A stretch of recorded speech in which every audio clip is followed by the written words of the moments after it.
Yo, what is up, everybody? Hello. Yo, look at this. It's GameSpeak related.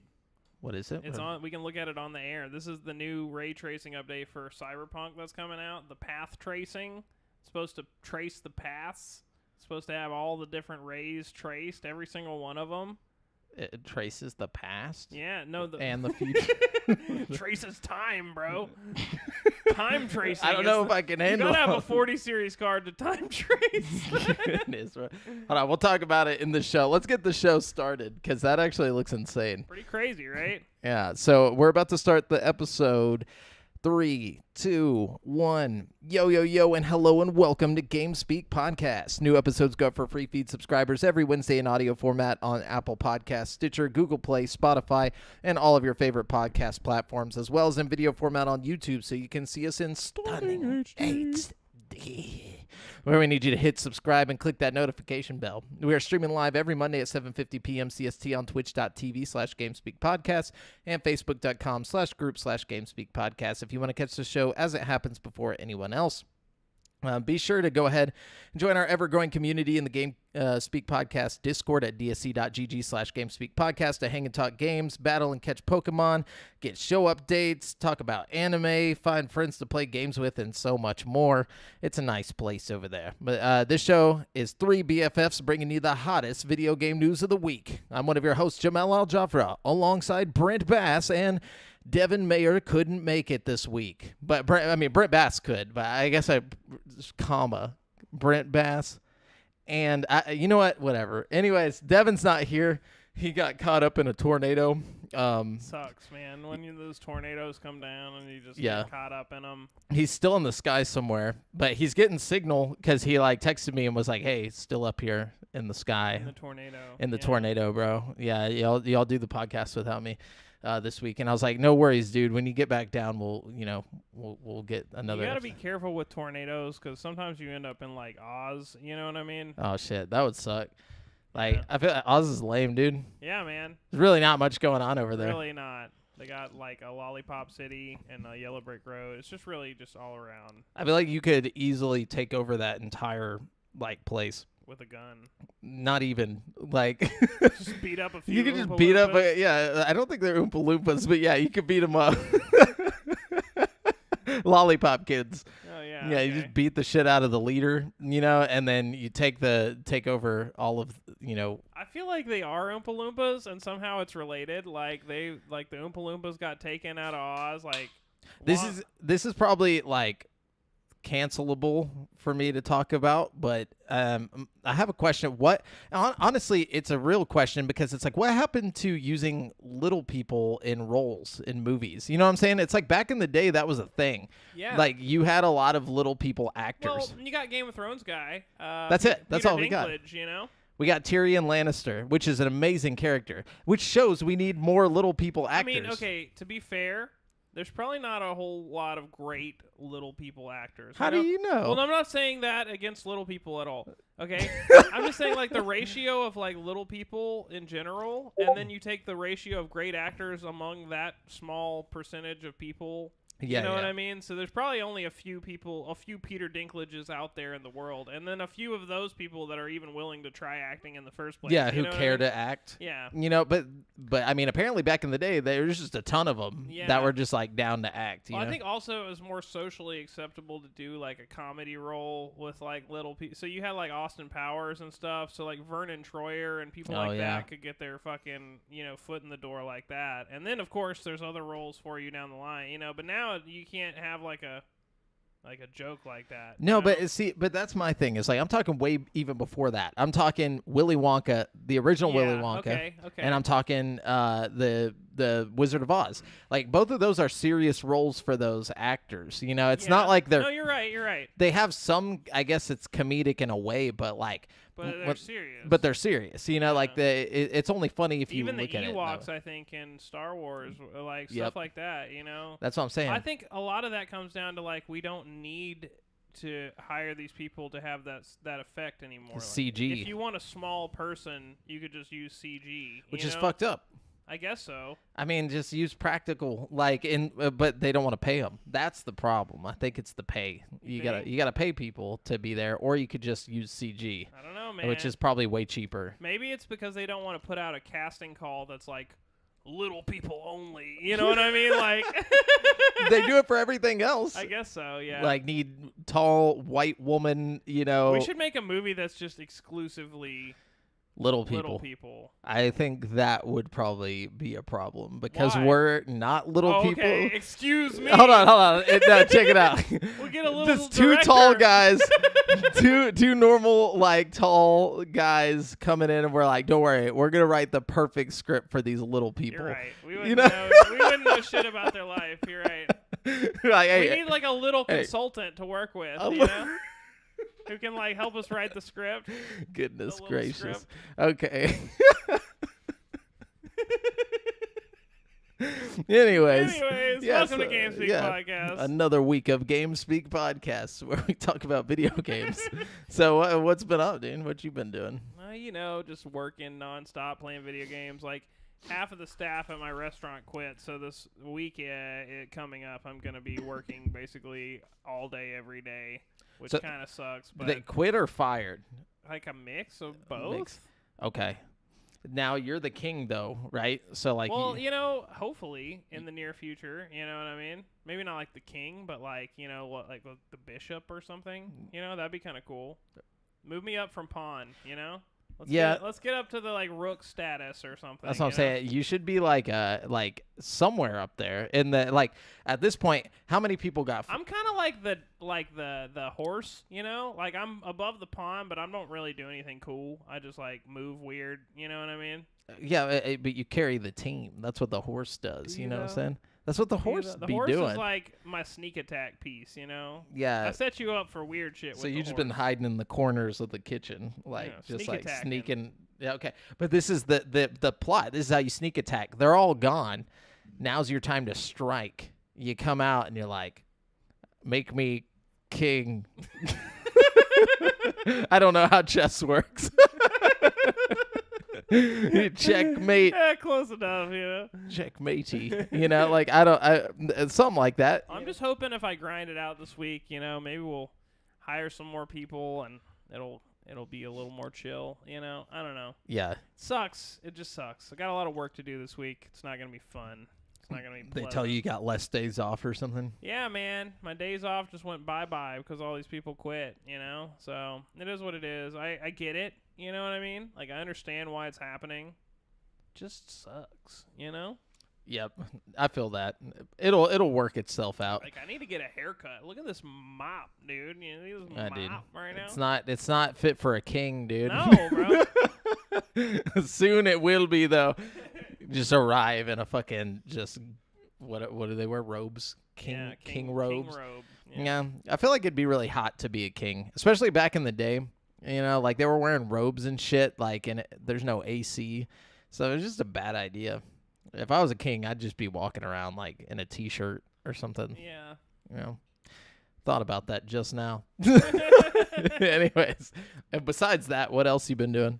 Oh, man, not much. Just playing video games, working. I feel like I did something recently, but I can't remember what. We did an Easter thing at my girlfriend's brother's house yesterday. That was cool. Ooh. We hid some eggs for the kids. I get a kick out of hiding shit really well, and then watching these little kids just try to find it. You get a weird pleasure out of it. You know what I mean? What kind of stuff y'all hide in the Easter eggs? Well, in this instance, they literally just hid 2 money eggs, and we hid them in this huge yard, and we were like, all right, you guys fucking go find these eggs. It's like a needle in a haystack. What's the money egg? Situation. What's inside of it? Money. How much though? Well, would you want to go find this egg? If I was 10 or whatever, I definitely would. Because these days they want fucking V-Bucks or whatever. They definitely could have got some V-Bucks with it. You know what I mean? I remember doing a money egg, but we had money eggs, but it was quarters and stuff. But you would try to get as many quarters as possible. Yeah, see, that's what I was telling Audra earlier. I was like, that's how mine was. We there'd be $1 in each egg. Mm-hmm. Sometimes there'd be paper money, but it'd just be $1. Yeah. But like by the end of the egg hunt, you'd have like a bunch of those, and it's add up to like $10 or something. You know what I mean? Yeah, and all the kids feel like they got something. Yeah. You know, it's like not just like 2 of you will be winners, the rest of you shall die. Like, well, there were only 2 kids there. You know what I mean? So they both got an egg, but there was a good egg and a bad egg. You know what I mean? So it was more like a hunt to see who gets the gold egg first. Oh, okay. You know Who gets the good money egg? Yeah. That's what's up. Yeah. It was fun. Easter's pretty cool, I guess, if you're a kid. Yeah, it's a cool holiday for kids. You know? Yeah. Yeah, I mean, I've never really celebrated like food-wise. Like we've never been like, oh, we need to make turkey or ham or whatever people do. Like I didn't even realize that was a thing till today. Didn't Dude, you used to they do? ate good yesterday. I love going to my girlfriend's brother's house for holidays because he makes some fucking potatoes that are just like out of this world. They're like sliced potatoes. They're called au gratin potatoes. They got like cheese and fucking cream and shit in it. And they're like baked in the oven. They're so good, dude. That sounds good. Didn't you used to do like Lent or whatever back in the day? It doesn't that have something to do with Easter? Yeah, it's like build I up. can't really remember. It's a build up to Easter. You like give up something, and then Fat Tuesday comes around, and you get fat. That's what I'm talking about. Anyways, I didn't really do shit. We hung out with Brittany's family for Easter, and we just ate some good ribs. Yum. Shout out to Aaron Jones with them. He made some dope ribs. But that was about it. And then I'm trying to think. I wanted to go see D&D. Or I need to go see that. I want to go see the Mario movie now. I got to see that too, but I got to take my nephew to see that. So I can't go see it until he's with us. Yeah, that's real. And then, but D&D. They got it in 3D in the Huntsville Theater. I'm thinking about going to see it, yeah. I don't know if, dude, I'm just not a big 3D fan anymore. You know, Audra was hating on the 3D the other day, too. We went to see Scream in 3D. She's like, I didn't even feel 3D. I'm like, I think she's expecting Scream to, like, reach out of the fucking screen with the knife at her at some point, you know what I mean? Why watch it in 3D if they don't make it geared? Because it's like the 3DS type thing. It's like you're looking into the screen, you know? It adds, like, Gives a it layer depth. of depth. I get it, but, like, it's like I always turn, like, unless I was playing a game that called for that depth, I never played my 3DS in 3D. See, I'm the opposite. Every game. Like, if there was even slightly a 3D feature, I've cranked that bitch up to the max, bro. I would turn it on for, like, 2 seconds just to see what it looked like. If, like, there was, like, a cool area, I'd turn it on. But, like, I wouldn't leave it on the whole time. I would get, like, motion sickness from it for some reason. I loved it. I honestly thought it was the coolest part about the 3DS. Like, I think it made it so unique. Like, you go get a ROM or something for 3DS, and it's just not the same because it's like there's no 3D feature, you know? Like, you have to have a 3DS to have that feature. And the cool thing is, like, you don't need glasses or anything to activate it. Like, it was a really cool idea. I know it was kind of a gimmick, and I know, you know, it wasn't implemented very well on a lot of games, but I really, really thought it was cool. Super Mario 3D Land had a lot of 3D. That one I used the whole time because you have to. The Zelda game was like almost mandatory to have the 3D on. Like Which one? Like both of the Zelda remake games. Like, oh, okay. The fucking fairy like flying out of the screen and shit was so cool. Like, isn't that weird how like they could do that without glasses? Like that was just a thing. You're just looking at the screen. You just have to be looking at it straight on. Like, it was really impressive what the technology was. You know what I mean? Just in general. I don't know. I thought it was cool. Very cool. But yeah, so I guess we'll get into currently playing. What have you been playing, sir? Okay, let's see. What if they made a Switch 3D? That would be stupid. I've been playing Minecraft a lot. Like a lot, which I really think you should jump in our world. I'm going to. We got like 10 people right now that like intermittently jump in and out of the world, and like it is really cool. Like really cool. We got like buildings and like underground tunnels and like nether portals and shit. Like if you jump in, you'll be pretty much good to go because you can just come to one of our houses and like grab some tools and shit and just like jump right in the mines. You know what I mean? Get to the mines. Get to the mines. Yeah, dude, that's awesome. I'm definitely going to because I downloaded it the other day on my Switch because I own it on Switch, but it had it like archived or whatever. And Dude, it is so bad on Switch. So I was like gonna download it on Game Pass on PC. Bro, yeah, I was about to say use the Game Pass version. We were playing the Bedrock version, so the PS4 folk can jump in with us. So if you do get it, don't do the Java one. Do the Bedrock. The Bedrock, yeah. Okay. And then you just go on Realms. I'll send you a picture of like our Realm code or whatever, and you can jump in with us. Really, don't tell the people that I'm joining. I'm not going to. There might be one of them listening to the podcast right now. So if you're listening, Jace, don't tell anybody. Yeah, don't tell anybody because I plan on like appearing in the game, and Brent's gonna act like he has no idea who I am. My name in game is probably gonna be McBooty. So like I'm just gonna be standing off in the distance. Pretend I don't know who you are. I'm like, oh, who's McBooty? Yeah, and I'm just gonna watch from a distance. Like that's gonna be my whole thing. Is like I'm just gonna appear. Like I'll go into the tunnels. Like every now and then I'll just pop up and I'll leave like little effigies like just everywhere. Like that'd be really fucking funny. Like Blair Witch type shit. There's a guy just running around the woods. McBooty. And just the hours a day. Menacing Minecraft stare. Do you guys do like in-game chat or what do you guys do for it? We get on Discord. Okay, cool. Yeah, I was about to say, I'll send you a link to the Discord. Don't give me that yet. Wait till they figure out. Yeah. Then I'll hop in the Discord. I'll probably like after like 10 minutes of just fucking with people, I'll probably be like, hey, it was just. I'll send you the link and like whenever you feel like it, you can jump in. Yeah. Sounds good. What else you been playing? I've been playing that, and I played a little bit of Atomic Heart, which, you know, it's a pretty game, but just a shitty game. It's so bad, bro. Like, I really want to like it. Like, I really want to bad, but like, I just fucking don't. Like, the dialogue is so bad. Yeah. Like, I mean, maybe the worst in any video game I've ever heard, and it's kind of got like socialist fucking pro-socialist, like Soviet undertones to the whole thing. Like I know it's set in Russia, but like they keep not pro-socialist, but communist, pro-Soviet Union. Yeah, exactly. It's very fucking weird. Like they're really pushing the SSR on it. Like I don't know. Like this could have been amazing. Reality where like the Soviet Union took over after World War II, and like it's fucking set in Russia. Which, like, I don't have a problem with any of that. I'm all about alternate history timelines, but it's just really, I don't know. It's really strange how it's presented to you. Yeah. You know what I mean? Like some of the stuff, like some of the designs of things are very interesting. I noticed. I think I talked about this before, but like the part where you're like flying in the car and you go into that weird glass elevator type structure thing. Like I've had like a dream. That just like every time I see that scene, it like I have this like vivid like memory of a weird dream where I saw something like that, like just like a weird glass, like old shitty thing, and like I don't even know what it is. Like it's just in my brain, and it triggers something. But I wonder if it's like some like just like hidden memory I have or something. But I can't figure out what it is or where it came from. But every time I see it, I'm like, fucking come from? What is that?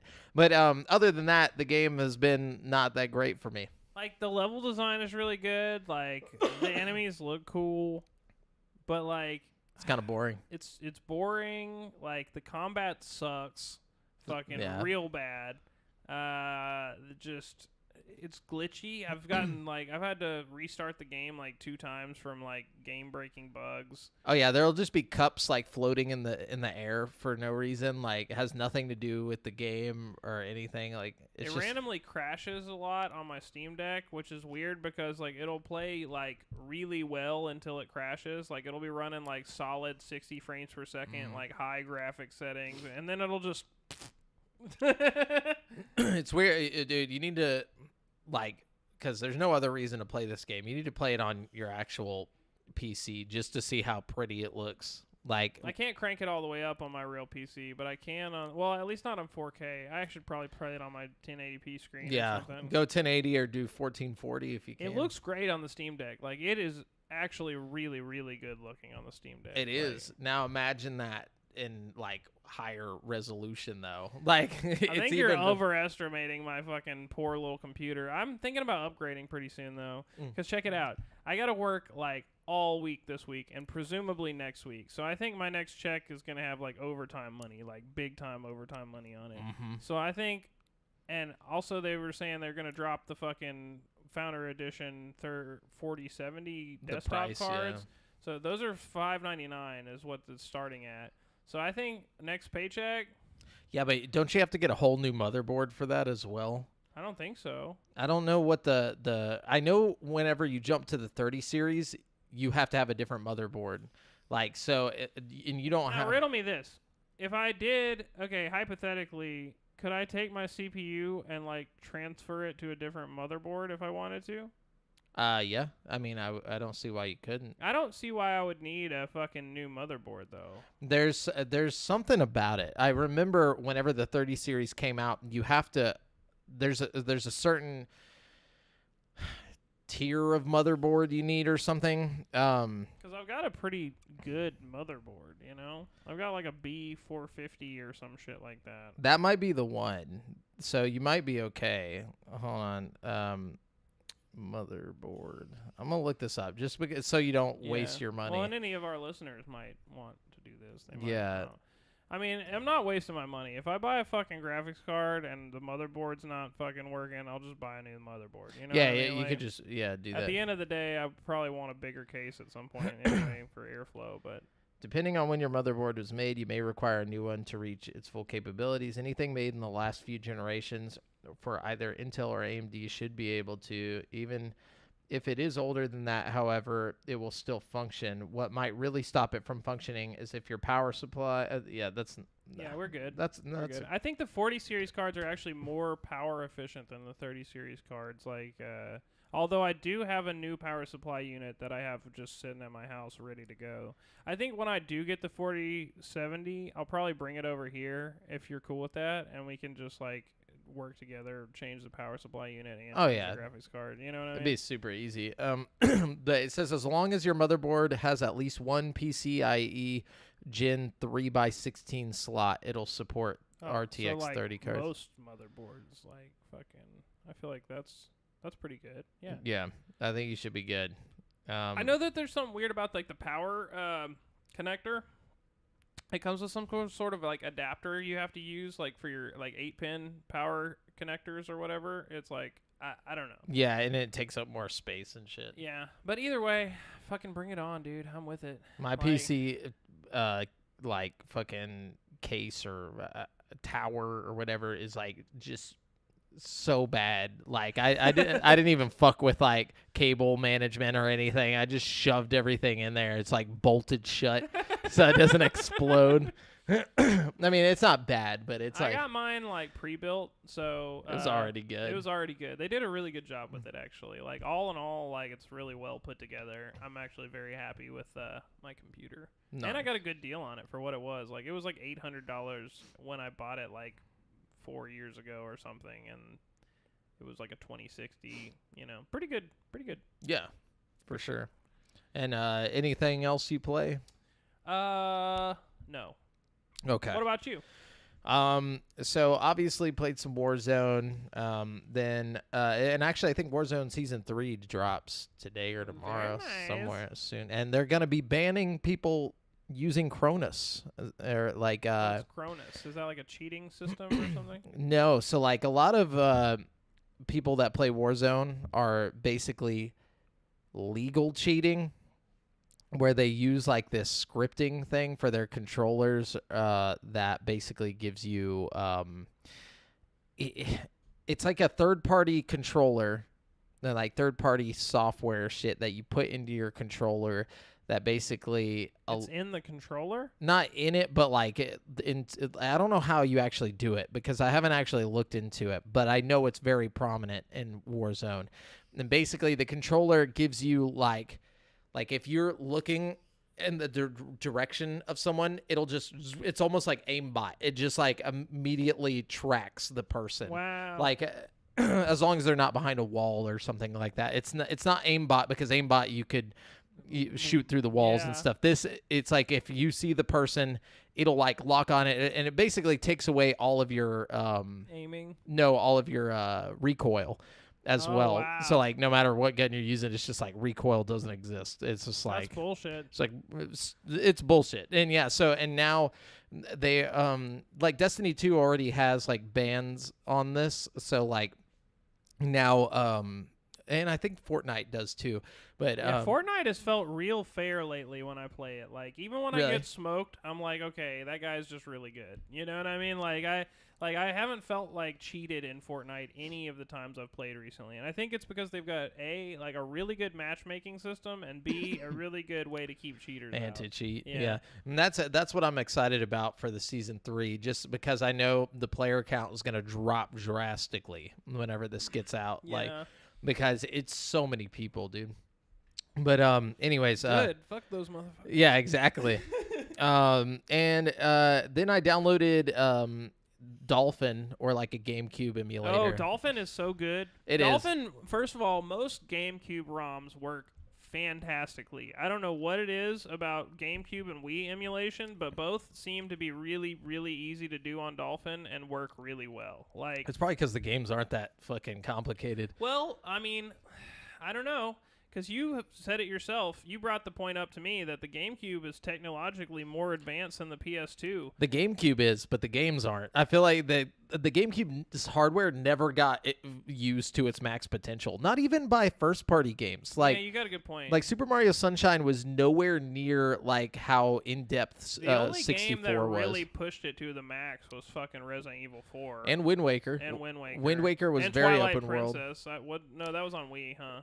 Yeah. No, that came out on GameCube also. It did. It came out on GameCube and Wii, but on GameCube it was a lesser version, but also that was a very linear game. It looked real pretty, but it was linear as shit. Yeah. And so like think more like, because like Still though, like Yeah. the PS2 ROMs don't work nearly as good as. Oh, no. Like, even if you get the same game on both platforms, like the GameCube version is going to work way better. Like Yeah. Simpsons Hit and Run, for example. I've got both ROMs on my Steam Deck, and for whatever reason, the Dolphin version just fucking runs way smoother and shit. Really? You know what I mean? Yeah. yeah. See, I have a PlayStation 1 as well, PSX or whatever. Yeah. But I've got that one too. I just want to state I have an actual console. Each of these, I own one. I have a PS2, I have an Xbox, and I have a GameCube all in my closet. So I'm not doing anything wrong. I And- am, motherfucker. Yeah. Do something about it, bitch. FBI drops it. No, it's just like, but anyways, so I got Metal Gear Solid Twin Snakes on GameCube, Fuck which is yeah. like the remake of the first game, Yeah, yeah. and started playing that. How's that? It's pretty good. It's very hard. Like I beat 2, Sons of Liberty when I was a Yeah. kid. So like it's weird to me how hard this one is. Like I don't know if it's like, and I'm playing on normal mode. It's not like I'm on anything crazy. I think I'm just not used to the controls. It's weird. It's very tanky. Very the tanky. original, like, I'll tell you this. Fucking the PSP emulator works really good. PPSSPP. Mhm. Fucking totally get that and do the Metal Gear Acid games, bro. Those Oh, I games, bet those are fun. those hold up so good right now. Like fucking, they're really fun. Especially Acid 2 because they added like a whole bunch of cards to it and stuff. It's way deeper. Like, Really? Yeah. See, I'm gonna check that out. I still haven't gotten any handheld emulators yet. Dude, if you get one, I definitely recommend the PSP one because first of all, the PSP had some really great games. Oh, that yeah. just totally got overlooked. Like all the God of War games on PSP are like solid entries in the God of War series. I was You know never what a I mean? fan though. I actually had one. I had something of Olympus or whatever. Chains of Olympus. Chains of Olympus, yeah. and I didn't like it. Even when I was a kid, No, I was that's bored. real. You know, it's Um, like you either like God of War or you don't like God of War. You know, it's one of those I didn't things. like old God of War. I like the new one, but I don't Yeah. like hack and slash games. They're not my Yeah. thing. Like those are more fun with friends. Like if you're playing like I feel like if you're doing like a co-op hack and slash game, those are always fun. But like, I just can't get into just pressing a button all You know, fucking it's a day. fun game like that is Mortal Kombat Deadly Alliance. Dude, where I you get the fucking two-player. love that game. Dude, Yes, oh, that that's was not so Deadly fun. Alliance. Um, I know which one you're talking about. Deadly Alliance is the GameCube, Xbox, PS2 era Mortal Kombat.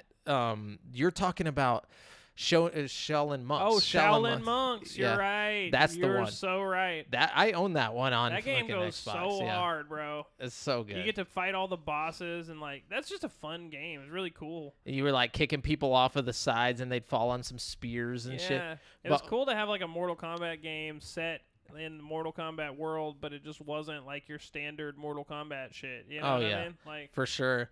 And then I downloaded a Soul Calibur 2 ROM for GameCube. Oh and heck yeah, dude! It's the GameCube one, so Link was in yep, it, right? Nice. And like when I was a kid, I like 100%ed this game. I played the shit out of Soul Calibur 2. I'd go over there and play it with you. Like I would watch you fucking just clear out stages and stuff. Fucking Keelik was my dude, but like I wanted to play as Link just to see what it was like.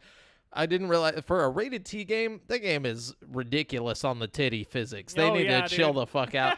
Like now, you weren't doing it right back then if you didn't have titty physics. You know, Dead or Alive set the precedent for titty physics. Dead or Alive, yeah. And then Soul Calibur was like, hey, we can do that too. And like it's like even though we're rated T, you know, like I forget the chick's name. She's wearing like the red just like a onesie basically, and it's just the whole time she's fighting, like I'm like fighting her, and like she'll like jump over, and it's like smacking her in the face like every time she moves, and I'm just like, how is that outrageous? Yeah, how is this practical? Dude, go back and play Dead or Alive 3. They like took it to that was like the peak of fucking titty physics on Dead or Alive. I remember, dude. Dead or Alive 2 had them, you know what I mean? Yeah. But like that was like PS1, so like they did the best they could with the fucking titties they had, you know? With the titties they had. Yeah, like, and then like I feel like that generation, like GameCube, Xbox, PS2 generation was the generation of just like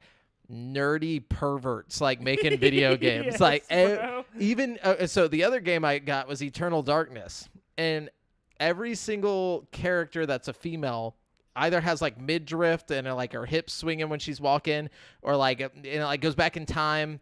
Like he plays a character who's like you know, she's like Asian descent, you know, but like back in some far away time, and she's wearing like half of a skirt, like the other side like is just her underwear. Like I'm like, what is going on in these games, bro? Like that's another thing that's weird about it. Atomic Heart is it almost feels like it's stuck in that era of gaming, like mentally. You know what I mean? Like it's got like a Duke Nukem type character running through, killing all these robots, and then like fucking sexy fridges trying to fuck you and shit. Yeah, like it's really weird, bro. Like it's different culture. I think they never really got with the modern way. PC era. Yeah, the PC era. And so, like, in Russia over there, you know, that's not really a thing, I guess. Yeah. Like, but here, like... I thought maybe if I, like, changed the language to Russian, maybe it would I tried be to less do that, too. Fucking, like, weird, you know? I don't know. Did it let you change it to Russian? Honestly, I can't... It's weird because on the Steam Deck, I can't change a lot of things. Like, I can't change the graphics settings. I can't do, like... a lot of things. You can't change the language options. Really? No. I noticed there's not a colorblind option too, which kind of sucks because this is one of the first games I've ever played where I'm like, damn, if I had it, my colorblindness is actually fucking me up in this game. Yeah, like, because everything looks the same. There's like puzzles that you have to do that are color coded, and like they're almost impossible. I literally just sat there earlier and just switched switches on this puzzle until something happened because like I had no idea. Like it was like white and yellow, and like I couldn't tell the difference between the two. Yeah. Like it was horrible. The puzzles are lame as hell in that game too. Really, really bad. They're just randomly there for you to do, like for no reason. Like oh, look, a door. We got to get through it. And it literally sounds like the dude from Cyberpunk. Like it just sounds like a knockoff version of him. It's like him, but like if he got some brain damage. Yeah, if he got CTE, like he's like, I'm really thinking about going over here, and then like he'll like go over there, and I'm like, that's why'd you say that? Like, why did we even have to talk about it? His glove will tell you something actually useful. And he's like, "Shut the fuck up, glove! Yeah, you stupid bitch! I don't fucking like you." Yeah, he's like, I don't like robots. the robot's like, I'm just trying to tell you where to go. Like, I'm trying to save your life, and he's like, shut the fuck up before I take my life. And it's like, what is happening? So bad, dude. Like for no reason. So bad. At least Duke Nukem is like aware of what it's doing and like trying to be ironic, you know, like.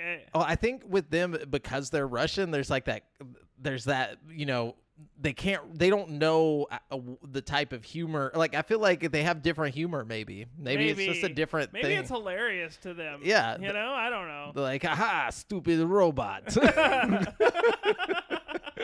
We're just like, we just don't get it. Yeah, we don't get it, dude. We're not on that level. But anyways, yeah. So that's all the shit I've been playing. I was looking at some Wii ROMs, but there's not really any that caught my eye right off the bat. Well, I'll tell you what. If you're into Fire Emblem, first you got to do the GameCube one. Path of Radiance. Yeah, play Path of Radiance, and then the sequel follow-up on Wii is excellent. But you have to play Path of Radiance first. I'll do Path of Radiance, yeah, because that one actually I remember like seeing that when I was a kid, it's but so good, dude. I didn't want it when I was a kid because I suck at games like that. But like now that I'm older, I feel like I could get in there. You would appreciate it. I think it's not a very hard Fire Emblem game, like because some of the Fire Emblem games are harder than fuck. But this one is like real mild. It's not like easy. Like, you know, there's Is there still voice acting? I can't remember. Probably not. Probably just like hello. I feel like there is, but I can't remember honestly. It is really well made though, and it looks good for a GameCube game. You know what I mean? Oh, dude, yeah. Metal Gear Solid looks so bad. Like everybody just looks like triangles. Like, and this is the remake. You know what I'm saying, on the GameCube? Dude, yeah. So it's just like a very, very like blurry, kind of like lots of motion blur happening and stuff. And it's just like weird. Did you play Resident Evil 4 yet? Oh, on GameCube? Not like the remake, like No, that's where I initially beat it. Like when I was a kid, was on there. You gotta try the remake, bro. The one that just came out. Like.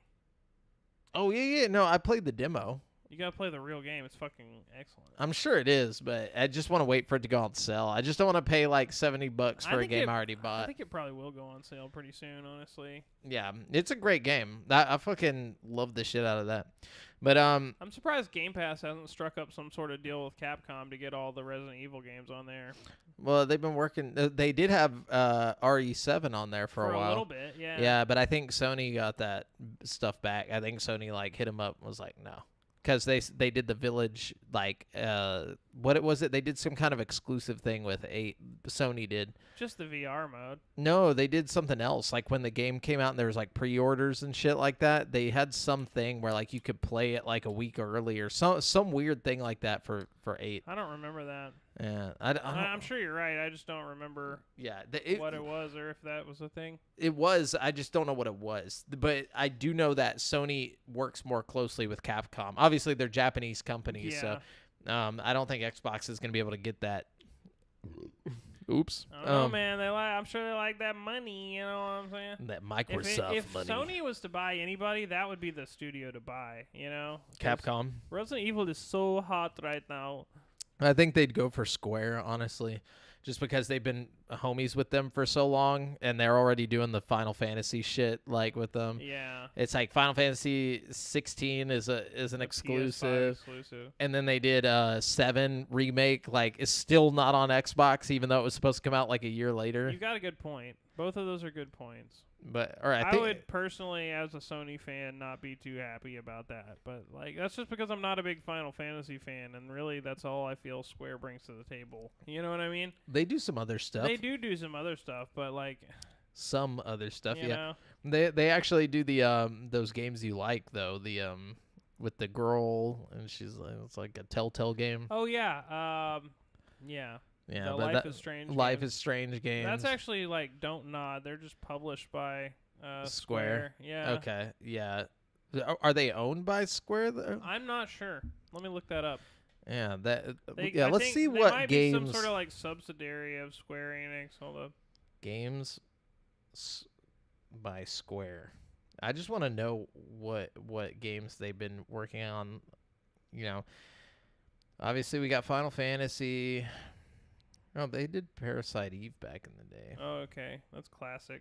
Yeah, I feel like they could. That would be one. That would be a really cool one to bring back, especially if like Sony bought them out and like they did like a exclusive.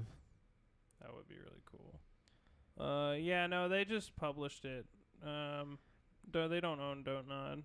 Yeah, they really don't have much stuff. That's what I'm saying. You know, they do a lot of cool publishing. Like, don't get me wrong, but like their actual games, like I don't know. I personally would rather have Capcom because with Capcom you get way more cool IPs and you get Resident Evil, which is a great franchise. You know. Yeah. You could bring Dino Crisis back. Think about all you could do if you had Capcom. You know, like. It's true. Mega Man, you know. But the other thing is they did Forspoken as well, which was a ass. Yeah, but it was a PlayStation exclusive. Forspoken was a PS exclusive. Octopath Traveler. They said that the studio that actually made Forspoken is like getting shut down now after that. Damn. Like for real. They like walked in. They're like, "This is ass. Y'all need to leave. Like, pack your shit. Get out. Get the fuck out." Dying Light, the Square. Oh, okay. That's cool. Yeah, they are. I didn't know that. What the fuck? It might not be developed, but published. And the Nier games. Anyways, but let's get into the news. Okay. Just so you guys know, we are using articles from gaming news sites from around the web, and we do not claim any of the articles as our own. We're simply bringing them all to one place and giving them to you. I say we do the Star Wars celebration. I know it's not video game technically related, but there's a lot of video game stuff announced in it. Okay, I didn't even see that. And we're a nerd podcast anyways, so lay it on me. Let's hear it. All right, so Star Wars Celebration 2023. They do this every year where they're just like they celebrate Star Wars and they just announce a bunch of cool shit. So Lucasfilm announces 3 live-action Star Wars movies from directors Dave Filoni, James Mangold, and Sharmeen Obaid-Chinoy. Now, of this, there's only one I care about. That's Dave Filoni. He does amazing. So he's like this. I trust 2 people in Star Wars, and that's Drew Karpyshyn and Dave Filoni. What did Dave Filoni do? He did Star Wars Rebels. He did basically all the animated series, like the Clone Wars and all that stuff. What he understands Star Wars outside of Disney. He understands like what Star Wars is. Him and Drew Karpyshyn both, like, they understand the lore. They're really good at drawing from the extended universe stuff and pulling it in and using it. So I'm excited that he's going to get to make a movie, but I'm not excited because he's going to be working on something in the New Republic, like their new... I think the New Republic thing could be cool. Could be. Like, just because it's something new doesn't mean we should automatically just hate it. You know what I mean? No, like, that's not my problem. I don't care if it's new. I just care if it's respectful to the IP. You know, like, I don't want them fucking around trying to sell me some bullshit. Like, just make a good Star Wars film. First. That's first and foremost. Make a good Star Wars film. Don't give me some bullshit where it's 3 different directors on 3 different fucking movies. They never talk, and they just make a movie, and then they're like, hey, you make the sequel now. It's like, oh, well, I didn't see the first one. It doesn't matter. Just fucking make the sequel, dude. No, I agree with that. I think it needs to be continuity between the 3 movies. But also, like, I do think that if it comes out and it's just the fucking same old Star Wars shit over again... No, that's not what we want. I'm going to be mad as hell. Like, I want, like, something new. I need these directors to be brave and go outside of their comfort zone and go to some fucking weird planet like Naboo with different looking spaceships and fucking do some different shit. You know? Like, oh, yeah, for sure. I think it's time. Like, you know, that's what made the original Star Wars movies. Okay, let's just look at the, like, 6 original Star Wars films. Yes. Okay? Like, are you talking about starting with the originals, like the old starting with the school? original 3 and including the ones that came out in the early 2000s. The prequels. Yeah.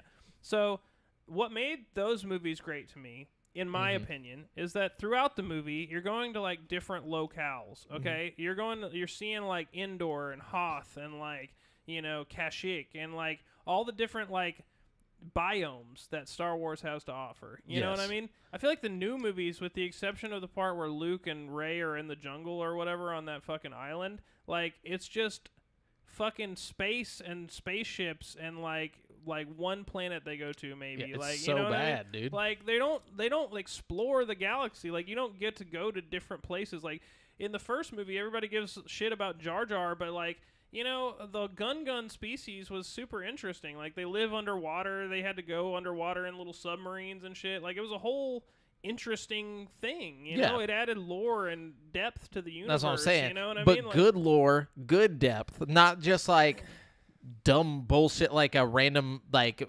place. Like I don't know, like that when they went and they got fucking Luke's lightsaber from like that weird chick at like the building. Like I don't even know what that place was. It was like a fucking casino or something. And then oh yeah, that was dumb. I don't know. This is how much I cared about the sequels. Like I can't remember shit from them. Like it was just boring. Like and it felt like it was rehashed nonsense. But here the news on this, and I agree with you. They have to go deep on this. But Dave Filoni's film will explore a more familiar era for Disney Plus subscribers and focus on the New Republic, among many other things. Filoni was the creator of Star Wars: The Clone Wars and Star Wars Rebels, an executive producer, episodic director, and writer of The Mandalorian and the Book of Boba Fett, and is the creator and executive producer on Ahsoka, the new show coming up. So, from what I understand, the new Star Wars movies coming out are going to be about like Rey forming the Jedi Council again and stuff. The new ones, yes, yeah. Which I think could be cool. You know, like finding all the Force sensitives that are like, you know, hiding in the universe and like bringing them together to start a new Jedi Council. Like that sounds tight. You know? It does. Bring in the fucking cameo, have Cal Kestis come in, have him old as fucking shit, you know what I mean? Like he just somehow survived. Yeah, bro, like that'd be crazy. Charmin Obaid-Chinoy, the Academy Award and Emmy Award winning director behind Miss Marvel, Saving Face, and more will lead a film, quote, set after the events of Rise of Skywalker. Those that are will your feature two big claims to fame. Yep.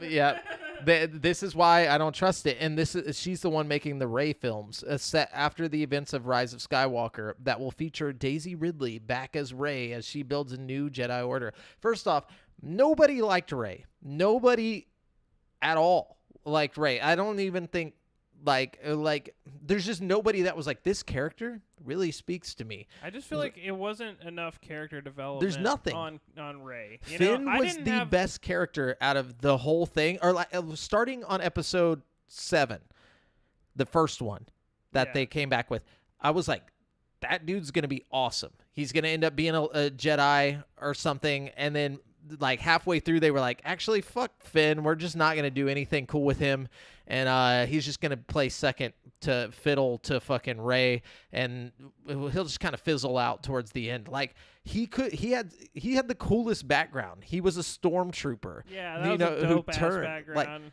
Like what the fuck? Like that's where they fucked up. That was a really cool setup for a character that they just squandered for no reason at all. Yeah. Like they were just like, no. They could have done so much cool shit with him. Like and so as mentioned in the blurb above, Daisy Ridley will officially be returning to Star Wars as Rey in a new movie set 15 years after the events of Rise of Skywalker, directed by Charmin Obaid-Chinoy. The movie directed by Charlemagne the God.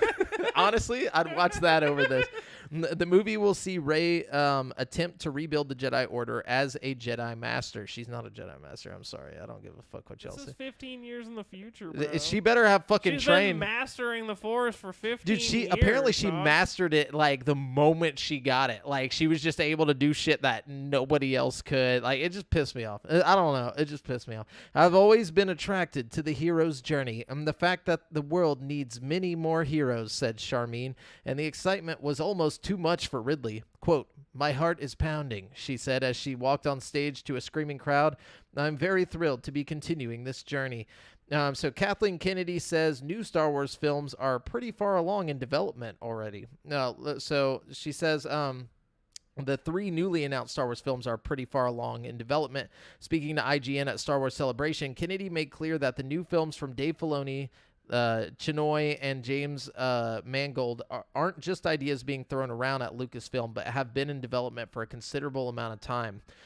Quote, "We're pretty far along. These are things, as you can imagine, certainly looking at what Dave's been doing with Ahsoka, that'll be at least 6-7 years building to what it is we're going to be doing in a movie." So Star Wars: The Old Republic is one of the most beloved eras in the extended universe, but it has been left largely untouched by Disney's movies and television shows. That may be about to change, though, if a timeline shown during Star Wars Celebration is anything to go by. Shortly before announcing several new Star Wars movies, Lucasfilm studio head Kathleen Kennedy took to the stage to share her vision of what Star Wars will look like in theaters. That means, quote, broadening the timeline, Kennedy says, as an image appeared highlighting 7 major eras, which include the Old Republic. So, do they have anything predating the Old Republic? Like the old Republic? Actually, the super old Republic? So the ancient Republic? No, so it's the Old Republic, the High Republic, Fall of the Jedi, Rise of the Empire, or Reign of the Empire, Age of Rebellion, the New Republic, and Rise of the First Order. Wait, so is Rise of the First Order coming after the... Wait, so the New Republic is the one that they're talking about that's going to be... is the new one, right?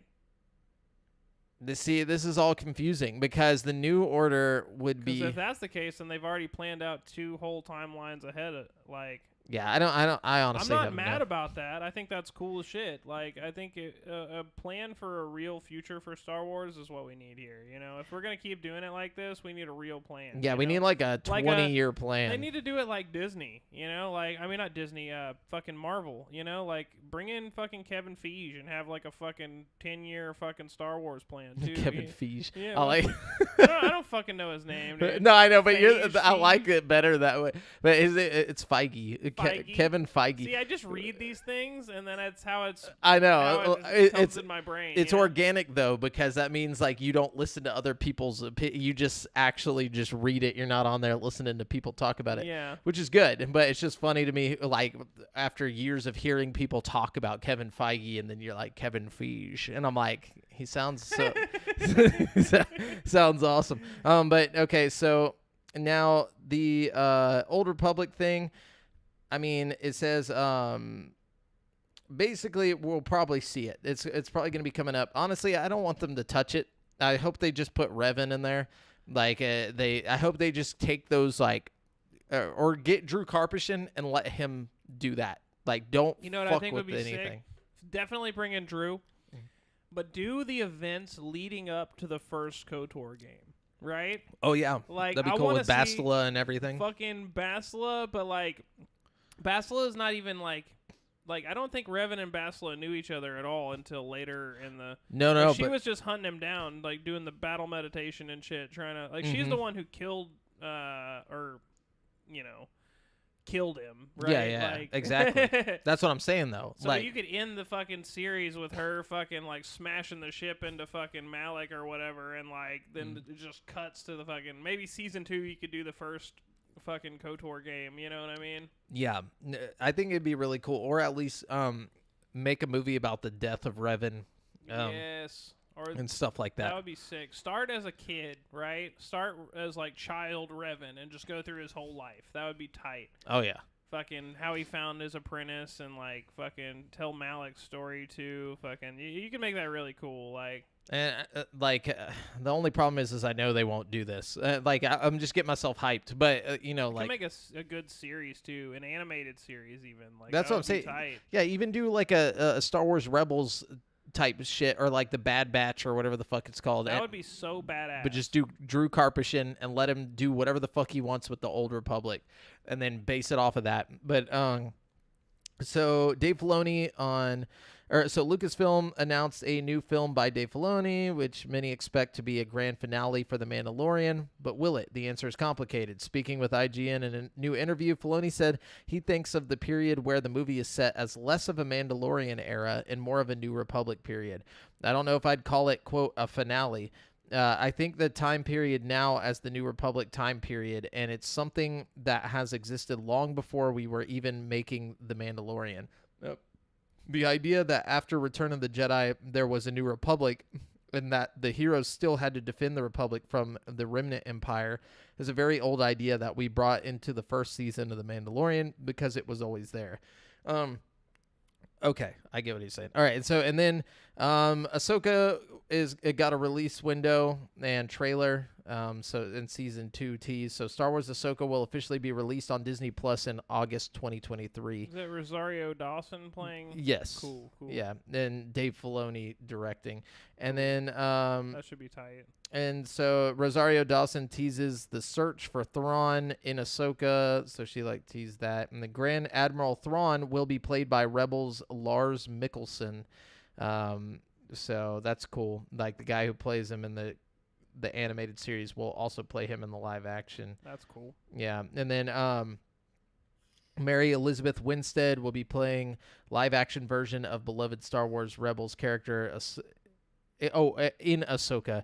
So she'll be playing the live action version of beloved Rebels character Hera Syndulla. So that's cool. If you've ever watched Rebels, dude, it's such a good show. I haven't watched It's Rebels. so fucking good. Now, let's see. Anything else important? I know they showed off more of Jedi Fallen Order. What is it called? Not Fallen Order. What's the new? Oh, Jedi Survivor. Jedi Survivor. Yeah, that looks cool. I can't wait to play that. Yep. That's basically all the big stuff, I think. There's a show called The Acolyte coming. Oh yeah, that looks cool. Yeah, that's set in the High Republic era. And that's coming in in 2024. So we're going to get all these different eras of shows. I hope that they can make all these things come together, and not just be all over the fucking place. So, and yeah, so that's it. All right, cool. Well, there you go. The Star Wars fix for all you Star Wars nerds out there. Yes. All right, let's see. Arc developer studio Wildcard has backtracked on some of its plans for the future of the dinosaur survival game series, following what the studio said was passionate feedback about a bundle. Oh, yeah, this was last week. We were talking about this, huh? Yeah, but get this. They kind of made it worse almost. Check this out. The biggest change, the studio confirmed in a blog post, is that the Arc Respawn bundle is getting canceled entirely. This Xbox-only bundle would have included Ark Survival Ascended and Ark 2, and the intent was to offer players a package that gave them 2 products for the price of 1. Studio Wildcard said. However, the studio said with the benefit of hindsight, it sees that this was, quote, not the best move. So the bundle is being scrapped entirely. Our bad. We recognize how combining Ark Survival Ascended with Ark 2 and requiring further DLC upgrades wasn't optimal, especially since you wouldn't be able to judge Ark 2 as no gameplay or content would be available yet, Studio Wildcard said. The Ark Survival Respawn bundle was previously going to be $50 on Xbox for up to 1 year. It was never planned to release on PlayStation, with those players instead originally offered a $40 Ark Survival Ascended standalone game, with options to buy more content and 2 DLC packs at $20 each. Going forward, the Ark Survival Respawn bundle is canceled, replaced by a standalone version of Ark Survival Ascended for $60 on every platform. What? Not just Xbox. So not only did they scrap the bundle that was going to be $50 and make it just Survival Ascended for $60, but now you can't get the $40 version of Ark Survival Ascended on PlayStation. You have to get the $60 fucking Super Edition or whatever. Fucking. So, and they're like, yeah, that'll make it better. Wait, so does that come with everything that Yes, so the $60 version will come with the 2 DLCs you would have had to pay for, so. Oh, so I mean that's better, I guess, right? I guess, unless you're like me and you just wanted to buy the base game, in which case you're forced to pay $20 extra. Yeah. But whatever, I don't think they really understand why people are mad about this. It's not that there was a bundle that was offered. It's the fact that you're turning off the original version of the game so you can turn on the new version. Like, I don't think they get that, Oh, they get it. They just don't. They can't care because they need to make money. It's just a company. They're just gonna fucking do it. They're like, don't worry, guys. We hear you loud and clear. They should have just fucking released it how they were gonna release it, because people are still gonna be mad. This just is way worse, in my opinion. I don't know. Oh yeah, no, they're dumb. Definitely. This is gonna actually cost them money. I feel like in the future. But there are a lot of people addicted to that game, so I don't think it's true. And too much. With that Unreal 5, it is going to look crazy good. Yeah. So not only did the Super Mario Bros. Movie win the global weekend box office with an estimated $368 million, but it has officially had the biggest worldwide opening ever for an animated film. Wow. Domestically, the Super Mario Bros. Movie brought in an estimated $137 million over the 3-day weekend and $195 million over the 5-day stretch that began with the film's release date of Wednesday, April 5th. Internationally, its weekend total reached $173 million. So the Super Mario Bros. Movie passed Frozen 2's $358 million to earn the honor of having the biggest worldwide opening ever for an animated film, and it also has had the biggest global opening of 2023 after breaking the $225.3 million record held by Ant-Man and the Wasp: Quantumania. Wow. That's awesome. So that's really cool. I still got to go see it. Oh, yeah. No, I'm definitely going to go see this. I've heard mixed reviews about it. Well, the mixed reviews come from the story. Like, if you're going in for a story, you're not getting it. I'm not going in for a Yeah, story. exactly. I'm going in for Mario saves Peach from Bowser. And that's pretty much what I don't think that even happens because, like, they're trying to make her more powerful in this one. Okay, well, So, Mario saves Luigi then. Yeah, there we go. Mario's going to save somebody from Bowser, okay? That's all I know. Exactly. And that's why, like, most of the bad reviews are from, they're like, well, the story was convoluted. I'm like, it's Mario. I'm like, what was the story of Mario? Like, there is no story, so they were just throwing shit together. But apparently there's so many fucking Easter eggs. And, like, if you just, like, keep your eyes peeled, you'll see a bunch of shit. Like, from other games even, like, other Nintendo games and stuff like that. So, definitely excited to see it. That's one of those movies that I would like to actually buy just so I can go through and watch all the different, like, Easter eggs and shit. But anyways, apparently there was like a giant increase of people buying the 90s Mario movie on Amazon. And I wonder if it's like people mistaking it for the new movie. Did you see that the original Luigi is boycotting the movie? That dude's a dummy. He's such a dummy, dude. John Leguizamo or whatever the fuck his name is. That guy has, like, over the past, like, 5 years, has really just turned out to be a bitter piece of shit. Like, he's... I don't even know what the hell is his whole reason for boycotting it is, like, he says there's no people of color cast in the movie. It's like, is Keegan-Michael Key not colorful enough? Not colorful enough. Like, and what also, do you want? Also, it's like, why do you want to be in it? First off, you're not Italian. Like, you played Luigi, and you Well, that's what he was saying. It's like, he's like, the original film studio was so brave for making me the Luigi instead of it's like, come on, bro. You mean a Puerto Rican guy? Like, play, like, I don't even know if he's Puerto Rican. I'm pretty sure he's Puerto Rican, but he, like, calls himself Mexican. Like, he's just a weird dude. He's like, he reminds me of, like, Carlos Mencia. Like, he's like on that level of, like, just so up his own ass that, like, he's just trying to make like, he sees that people are, like, jumping on movie productions for not being, like, diverse enough and stuff. And he's like, oh, this is how I can get myself back in the limelight. Yeah. And he's like, coming out, what about us? Like, what about me specifically? And it's like, bro, you had your time. You sucked in every movie you were ever in. Like, maybe people liked you in The Pest or whatever, but, like, get over it. Like, it's over. Like, you weren't a good Luigi anyways. Like, people like Bob Hoskins. Like, people watch it for Mario and all that shit. Like, this is just... That movie is a disaster anyways. I love that movie. Like, just because it's like a cult classic. It's like Tommy Wiseau's The Room. You Yes. know? Like, it's so bad that it's good. Exactly. And it's like cyberpunk. It's like, it's literally just a cyberpunk Super Mario movie. It's such a weird take on Super Mario. So weird. Luigi's the main character. Mario is just like just kind of there, like trying to help Luigi get Daisy back. Like, it's like they had never played Mario. They were just like, yeah, what happens? Like, one of them, they're like, it's got to be the skinny one who's the main character, right? It's got to be. They wouldn't make the fat guy the main character. Like, I feel like that's what they thought when they were making it back in the 90s. They're like, oh, I thought you said the Goombas had big bodies, not big heads. They get up backwards. Get out of here. We need a Yoshi, and they're like, we'll put a Velociraptor in that shit. Yeah, close enough. Yeah. Yeah, looks legit. Yeah, but that John Legoo, whatever the fuck his last name is, I can't stand that dude anymore. Like, I just can't. Anyways, so him and himself banning this movie he's doing so much. Yeah. He's doing so much. Anyways, what do you got? We'll see what's going on here. Okay. A decade-long push to get Alice Asylum, a theoretical third game in the Alice series, has ended. Announced developer American McGee.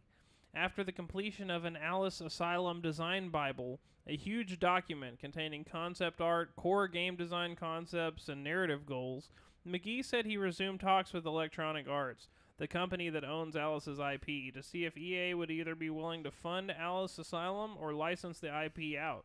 EA refused to do either. McGee said EA passed on funding due to quote, internal analysis of the IP, market conditions, and details of the production proposal, and did not want to license the IP because Alice is an important part of EA's overall game catalog, and selling or licensing it isn't something they're prepared to do right now. McGee spearheaded both previous Alice games, American McGee's Alice and Alice Madness Returns. He has tried to get the third Alice game off the ground for years, opening up a Patreon to help support the creation of a production and design plan, with acknowledgement that it depends entirely on EA whether or not a third Alice game is greenlit. Now, with EA's decision, McGee says the team has exhausted every option to realize a third Alice game, and that quote, there is no way or no other way forward with the project. He will close the Alice Asylum Patreon page, and while the content will remain, he will no longer try to raise funds for Alice Asylum.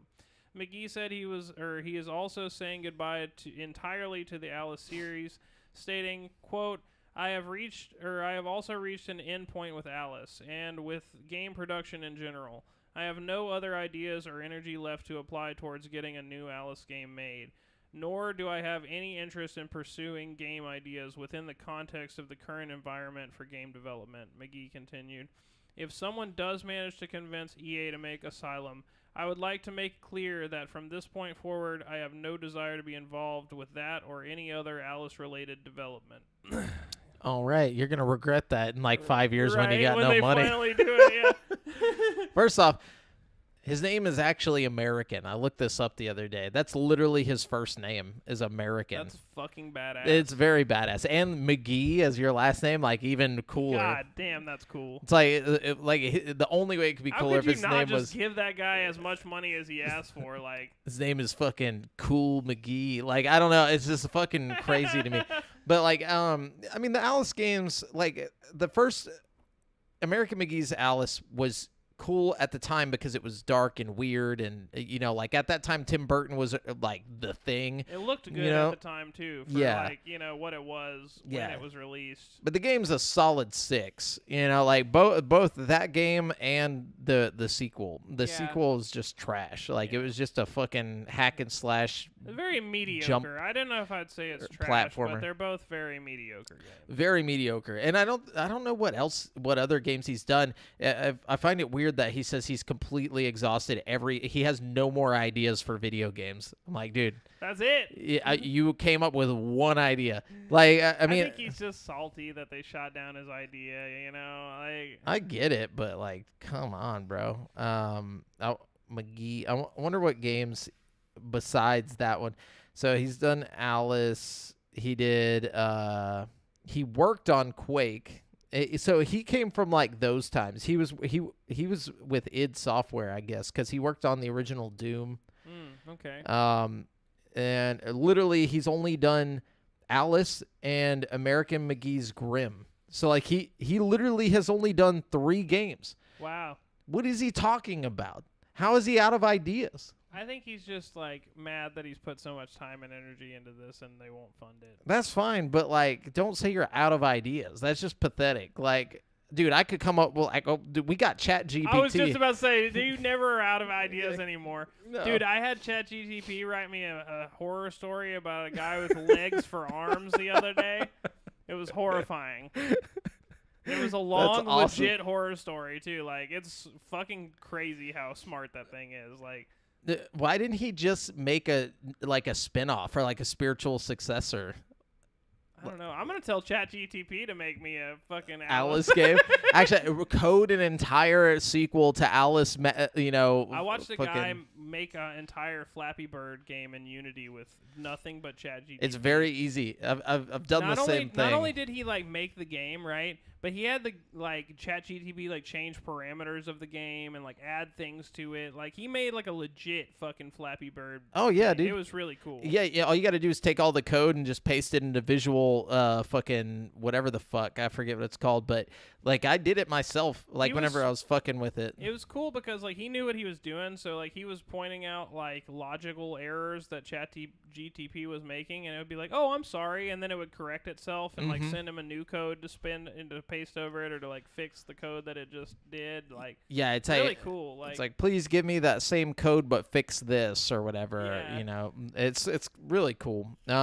Anyways, unfortunately, I haven't thought of anything productive to do with it. I just have it make me stupid stories and read them when I'm bored. Like and read them to you. Yeah, that's funny. I read them out loud. Me and Audrey will sit in the room and we'll think of just goofy things to make into a story and then get it to write us a stupid story. I like the scary story. I'm telling you, bro, next time you're doing a campfire story or something, just have ChatGPT write you a fucking campfire story really fast. Be specific about what you want though. Like for your monster, be like, I want a monster with a toilet for a head or something. You know what I mean? I'm gonna get it to write the sequel to the man with arms for or legs for arms. I wonder if you told it to if it would write you the same story it wrote me. It'll probably be a different one, like because it'll just come up with it off the dome, off the cuff. Yeah, dude. It was really good. Was it? Yeah. Hell yeah. I mean, it wasn't like gonna win any awards or anything, but it like, was scary. For a story that was just written by my computer, like it was not bad. Yeah. You know what I mean? Like it wasn't scary, but like it was interesting. You know what I mean? I read the whole thing and I smiled my ass off the entire time. You know what I mean? Like it was pretty good. Like, hell yeah. I'm gonna get it to just write the sequel. It's like crazy technology, man. Like just wild. Like what it can do. Like you know what I mean? Oh yeah, and 4 is in beta right now, so they're gonna be dropping that Cool. sometime soon. I wonder what that. They just drop it and the whole world explodes. So Joseph Staten, head of creative on Halo Infinite and cinematic director on the first 3 Halo games, is leaving Microsoft. The company has confirmed. In its message, Microsoft did not say where Staten was heading to, nor the reason he was leaving Microsoft after 9 years. Quote, "We're grateful for Joseph's contribution to the Halo franchise and Xbox as a whole." The statement from a Microsoft spokesperson reads, quote, "We wish him all the best in his new adventure." So Staten himself took to Twitter to comment on the report saying, "Hey, folks, I am indeed leaving Microsoft. I'll have more info to share soon. But for now, I'd just like to thank all my Xbox colleagues for all their understanding and support as I embark on a new adventure." So, okay, interesting. Kill Halo. It's about time. All right, let's see what else we got here. Okay. One of the most beloved... I'm not even going to read this, but you know that little Playdate thing with like the yellow... It's like a little yellow Game Boy thing with like the crank handle on it? And they put out like new season... Or like they put out like 5 or 6 games every couple of months or something. Well, the developers of Celeste are making a black and white version of Celeste to go on it. Oh, that's cool. Yeah, so you'll be able to play that on the Playdate pretty soon. I wonder how you're going to play that with the Playdate crank, because the crank is a controller. I don't think you have to use the crank. Like, a lot of games don't use the crank at all. Like, but, it'd be cool if they figured out a way to implement it in there somehow, It's going to be such a hard port to do, I feel like. Okay, so Sony has registered a patent for a controller that could change temperature as a result of player actions and gameplay. Wait, what? Yeah, the patent, Does it get cold? which was reported by the Xputer, reported on by Xputer, describes a number of conceptual controller features that would enrich, quote, haptic experiences with the help of a soft elastically deformable sensor component. So, like, you're going through a lava level and your controller gets hot, or you're going through, like, an ice level and it gets cold. That'd be fucking tight, dude. Imagine that in VR, like, your VR controller gets cold when you touch some ice or something. See, VR, that would be cool. You pick up a cold drink or something, your controller gets cold. Fucking sweet, dude. That would be tight. Really neat. When placed, for example, on the front of a pad, the sensor would detect when the player deforms the controller by pressing, twisting, rubbing, or crushing it. The patent also describes the inclusion of a temperature. Oh, wait. So what's that one?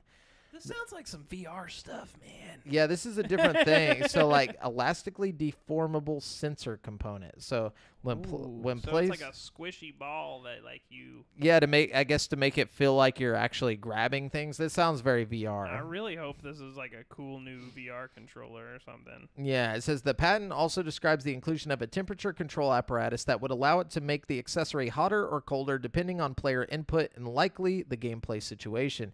For example, the temperature control apparatus may be controlled such that the larger the amount of deformation, the higher the temperature becomes. Read the patent.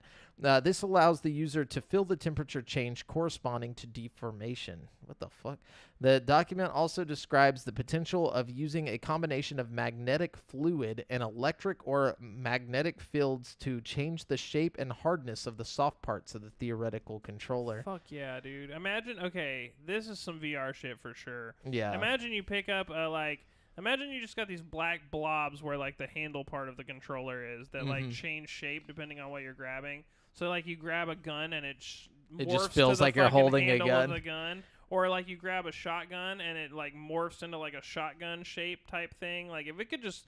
Or it's just the feeling of it. Like, they just, like, no... You pick up some goo and it's all gooey in your hand, like... That'd be interesting to do. I wonder how that's going to work. But as for the cold and the hot, I feel like they could definitely do some cool shit with that. There's a lot of potential there for sure. I feel like controller batteries are about to last 30 seconds. Like PlayStation's already got shitty batteries in the controller.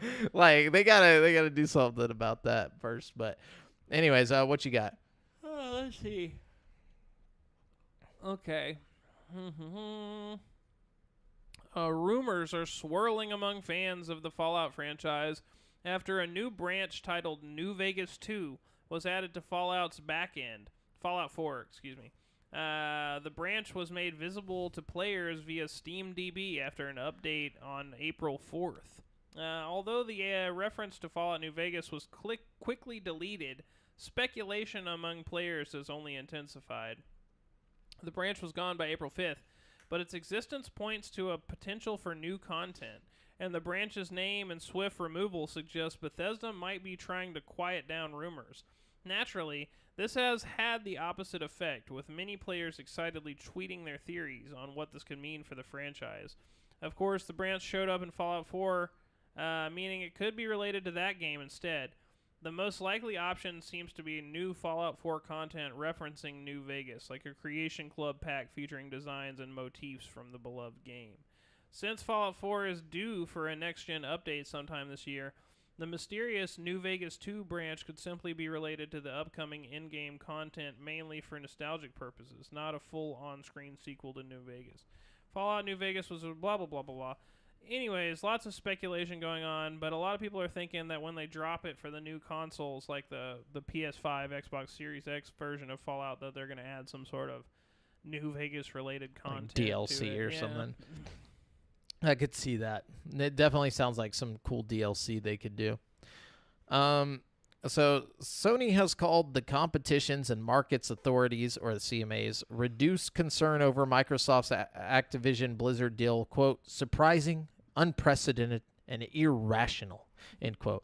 The CMA said last month that one of its key provisional concerns, that the deal would harm competition if Microsoft made Call of Duty an Xbox exclusive, is no longer an issue, prompting responses from both Sony and Microsoft. These responses have been released by the CMA today, or on April 6th.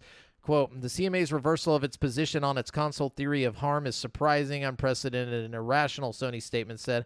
The provisional findings assessed a significant body of evidence in the round to support its finding that Microsoft would have the ability and incentive to withhold Activision content, and this would substantially lessen competition by foreclosing PlayStation. I'm like, there's no evidence of that at all.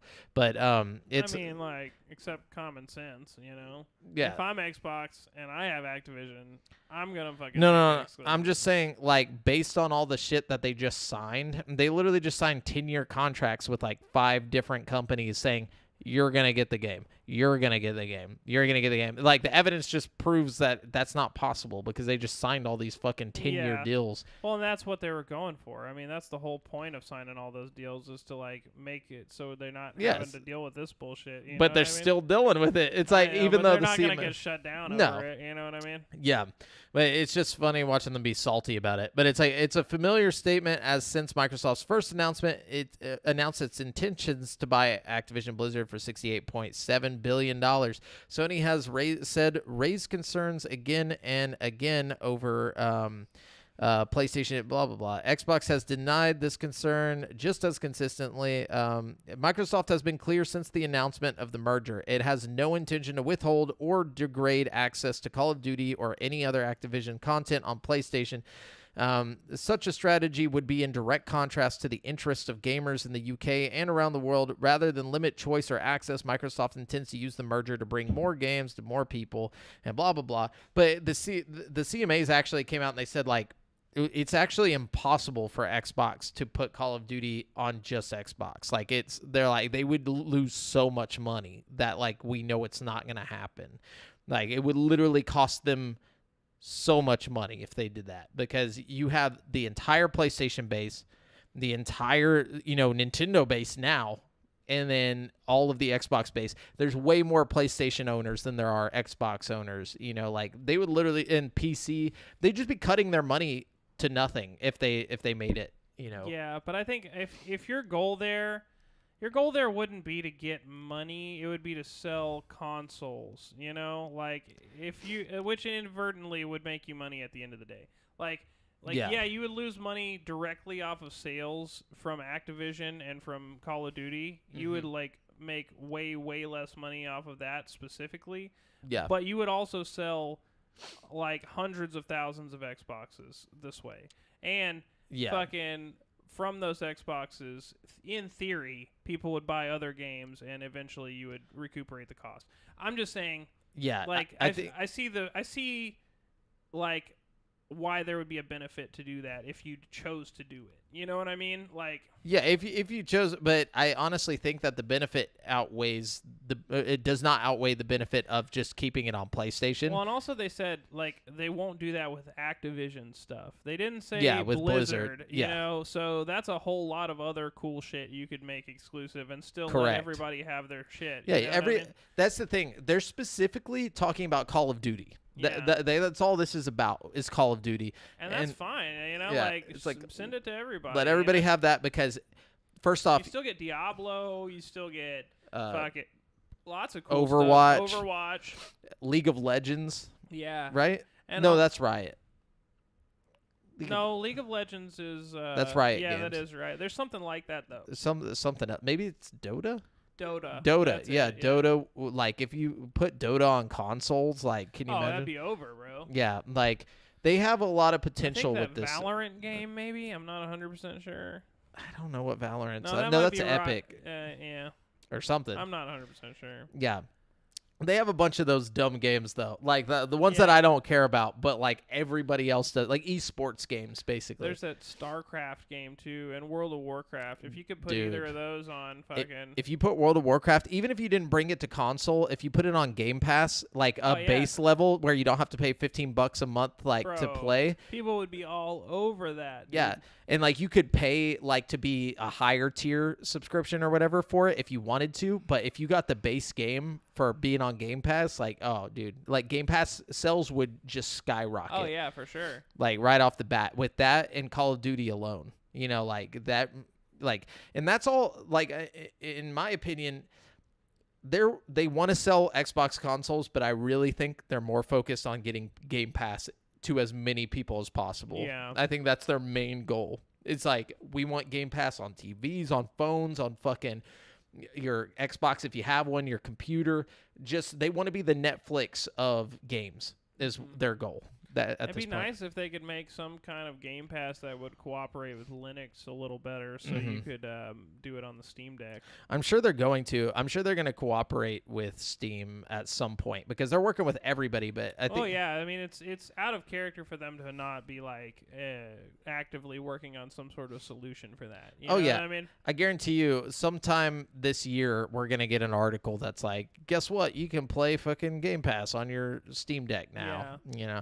If they could figure it out, that would be really neat. I'm sure they will. But anyways, yeah, so that basically it was just like them talking shit to each other again at the end of it.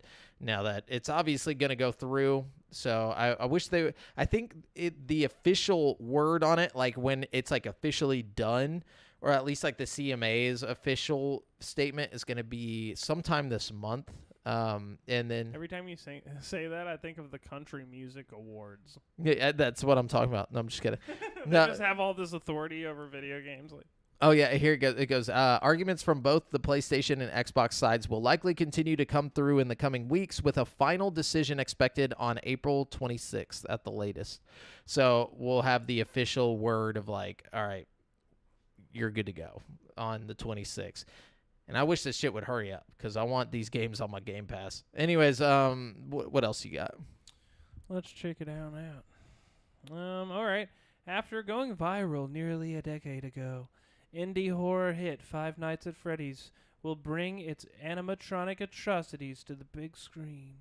Blumhouse has confirmed the franchise's motion picture debut will be released on October 27th, both in theaters and streaming on Peacock. The film will follow a lone security guard tasked with watching over Freddy Fazbear's Pizza. So yeah, you know, pretty cool. Pretty cool. It's coming along, and it says the franchise's creator, Scott Cawthon, is writing the movie adaptation with Seth Cuddeback, who did Kelp, I guess, and the film director Emma Tammy, who did The Wind. So there you go. Nice. Yeah.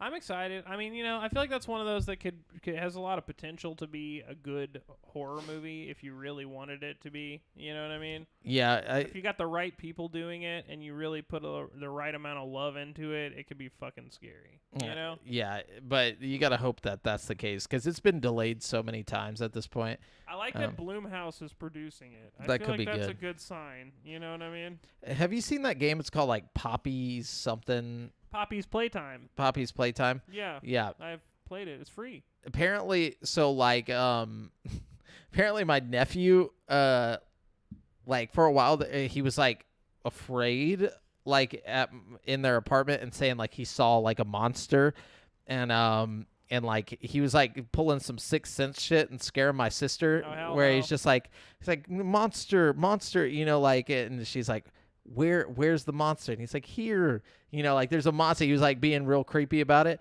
And it turns out someone had shown him Poppy's Playhouse. Oh no. And so, and the reason she found out is because she was like fixing her hair in the morning. And she like had her hair like up and like she's like, you know, whatever she was doing with it, it was like kind of sticking up. And he was like standing there and his eyes got wide and he was like, monster, no, and like ran off. And then like, so she basically had to like, she just sat him down and was like talking to him. She's like, what is the monster? And like, he was like, somehow he got out Poppy's Playhouse. And like, so apparently some kids at school or something showed him this. He's like not even 3. Oh my and God. like, so dude, imagine seeing that as a kid. That shit's terrifying looking as an adult. So he's like being haunted by Poppy's Playhouse shit, dude. Bro, I'm pretty sure I traumatized my nephew when I was like a few years ago. He was like, he had played Resident Evil 6 with me, right? He's like 11 years old, okay? Yeah. And so like he played Resident Evil 6 with me. I'm like, all right, he's mature. You know, he's out here playing Resident Evil. Yeah. You know? So It's like no big deal. Yeah, no big deal. So we're at my house, you know, like, and we were like babysitting him for the day or whatever. And at the end of the day, he was like going through my games, and he was like, "Oh, Resident Evil 7." He's like, I was like, yeah, go. I was like, borrow it if you want, whatever, you know. I didn't really think about it, you know. And like he came back the next day, like the next like week or whatever, and he was like, "Yeah, me and my friend tried to play this, but it was too scary." I was like, "I'm sorry, bro. I'm sorry." He's like a changed man. Because he's used to 6, you know, which is just a chill, stupid game, you know, like. Oh yeah, dude, that's crazy. The tone shift in 6 and 7. Dude, like nothing alike, nothing at all. I bet you like that was probably. Well, that was probably like a fucking like life-changing, horrifying moment for him, and I wasn't even thinking about it, you know. I was just like, he's played Resident Evil, whatever. Mushed his brain, dude. Just goodness. Well, yeah, he'll be all right though. Now he won't be scared of anything. No, that's what I'm saying. Yeah, he's already seen the worst of it. Okay, so I got the PlayStation Plus Extra and Premium game catalog that came out or whatever. So we got Sackboy: A Big Adventure. Oh yeah. Tales of Iron. Meet Your Maker. Which interesting thing about these 3 is that usually you get like one of the games is a PS4 game, one of them's a PS5 game. All 3 of these games have a PS4 and a PS5 version, so that's pretty neat. Yeah, and don't forget Uncharted Legacy of Thieves collection. What? Yeah. Is that a PS Plus game or is that added onto the collection? It's this is part of the. That's a bet if they're PlayStation Plus Premium tier games. Oh, okay. I think that's what all these are. I think these are all premium. The first 3 you listed are just like the monthly games you get for being a PlayStation Plus subscriber. But then they added a bunch of shit onto the premium games too, which is like you have to. It's like the Game Pass tier kind of thing. But they added Uncharted, they added Ghostwire Tokyo, they added a bunch of stuff. And what's really cool is that the new Horizon DLC is coming out pretty soon, the Burning Shores or whatever. Yeah. And they just added Horizon Forbidden West on there. So if you want to play that, all you got to do is buy the Burning Shores or whatever DLC, and you're good to go. Oh, nice. So that's what's up. Neat. I've actually been really enjoying it. Like I've subscribed to the Game Pass and I've subscribed to the fucking PlayStation one, which I buy like yearly or whatever. Mm-hmm. So like, you know, just buy Always a year. shit. You buy a year of both of those at the beginning of the year. You're just fucking chilling all year, playing games, whatever. You know. Oh yeah. It's totally worth it. There's always something. Yeah, between the 2 services, I'm always entertained. You know what I mean? Yeah. Like both of them always have something good being added. You know, and it's kind of intermittent too. Like when the Xbox isn't adding something, PlayStation is, and then when PlayStation isn't adding something, Xbox is. So it's like I just hop back and forth, and I'm always happy. You know. Oh yeah, and even if you're like bored with the big stuff, there's always random indies that are decent on there and stuff like that. One actually that they're talking about, Meet Your Maker or whatever. I don't know if you've seen that, but yeah, Xbox just added Ni no Kuni 2, which is a pretty cool JRPG. Like the first one was really good. I didn't play the second this is one. the sequel, and the first one's on there too. Cool. So like you got both of them on there, but that Meet Your Maker is apparently a pretty big hit right now, or at least it was. It just came out too, huh? It did like this week, but the problem is, so basically it's like it looks like Doom controls like Doom 2016, but it's like you build levels and make them really hard to, like, you set traps and shit. And like people go into your world. It's like Super Mario Maker, but like with Doom 2016. Oh, that's cool. And you basically create really hard levels to beat, and then like if the person beats your level, you know, they're trying to get in and get resources and beat your level, and if they beat it, they take the resources, then they can put those into their level or whatever. That's cool. how you get more and more shit. Oh, that's fun. But people were making troll levels to where you can't beat them. So like apparently I saw the creator of the game was doing a Ask Me Anything on Reddit or whatever, and at the end of it, you know, because everybody was yelling at him about it, he's like, okay, I think what we'll try to do is do like a Mario Maker thing where you can't publish a level until you beat it yourself. Like, okay, cool. So cool. that's what they're going to implement, or at least that's what he says. So there has to be some way to beat it, even if it's really, really hard. Okay, cool. Yes, you have to have beaten your own level for you to be able to post it. Cool. That way, because people are just making bullshit where like you'd go, like some of the stuff I heard somebody talk about on IGN, they made one where like you set like a little treasure chest thing, but it was like not actually a treasure chest. It was like a It was like a hologram, and on the other side of it was spikes, but you'd use like your hook shot thing or a grappling hook it pulls you towards it, and then you go through it to hit the spikes or whatever and things like That's that. bullshit. Yeah, it's just a lot of interesting things that people are doing with it. I'm gonna have to check that out. That sounds kind of fun. It does sound fun. Did you have any more news or? Let me check. There was a lot of like halfway news that I skipped over that like was almost good enough to put in there, but not quite. Yeah. Jedi Survivor is gonna be 155 gigabytes. Yeah. What the fuck? Fucking crazy, bro. It better be like a that big makes ass it game. bigger than Red Dead 2, which is fucking 150 gigabytes. But Red Dead 2 makes sense because it's so fucking huge and beautiful, you know. 4K shit. Like I honestly think this is just either really like dense fucking files, like it's just like 4K textures and shit like that, Totally. or just highly unoptimized. Yeah, hopefully it's one of those where they can do some shit and bring the file size down. Like Fortnite got to a point where it was like 100 gigabytes at one point, and then they did like some optimization and shrunk it back down to like 26 gigabytes or something. And same with Warzone. Warzone was like 150, and now it's down to 50 something. Oh, that's cool. I might actually play Warzone again. That's a bet. Yeah, it's definitely way lower. Let's see what else we got. Are you out over there? No, I got one more here. So getting The Last of Us Part 1 verified on Steam Deck isn't a priority for developer Naughty Dog right now, as it instead focuses on addressing the several issues still present in the normal PC version. So I figured this is something that you would want to hear, but while we know, not like, oh, I want that, but like, yeah, while we know many of you would like to play The Last of Us Part 1 on Steam Deck, we are prioritizing fixes and patches before submitting it for verification. It said, we will keep you updated as its Steam Deck status as we continue to improve the PC version. So. Shame you can't emulate PS3 and PS4 games on your Steam Deck and play it that way. Oh, wait, you can. Yeah, but don't you want the upgraded, No, that's real. That's real. Still, though, at the same time. It's the same game. It's the same game. It's only a little better. Yeah.